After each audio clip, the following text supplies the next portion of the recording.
पश्चिम आशियातील संघर्ष तीव्र होत असताना इराणचे सुरक्षा प्रमुख अली लारिजानी यांना सोमवारी रात्री हवाई हल्ल्यात ठार मारल्याचा दावा इस्रायलने केला.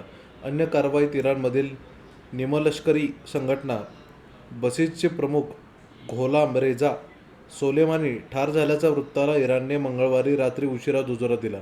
इराणचे सर्वोच्च नेते आयतोल्ला खामेनी आणि इतर वरिष्ठ अधिकारी ठार झाल्यानंतर लारिजानी प्रत्यक्षात देशाची सूत्रे हाताळत असल्याचे मानले जात होते, तर सोलेमानी अस्वस्थ इराणमध्ये देशांतर्गत कायदा सुव्यवस्थेची सूत्रे सांभाळत होते. लारिजानी हे इराणमधील प्रभावशाली राजकीय कुटुंबातून येतात. त्यांनी 1990च्या दशकात सांस्कृतिक मंत्री म्हणून देशात कडक सेन्सॉरशिप केली होती. 2008 ते 2020 या काळात ते संसदेचे अध्यक्ष होते आणि नंतर राष्ट्रीय सुरक्षा परिषदेचे प्रमुख होते. अमेरिकेशी अणुचर्चांमध्येही त्यांची महत्त्वाची भूमिका होती. ट्रम्प प्रशासनाशी चर्चांसाठी ते मध्यस्थांची ओमानमध्ये भेटले होते. लारिजानी यांनी तत्त्वज्ञानावर 6 पुस्तके लिहिली असून त्यापैकी 3 पुस्तके जर्मन तत्त्व आणि इमॅन्युएल कांट यांच्यावर आधारित आहेत.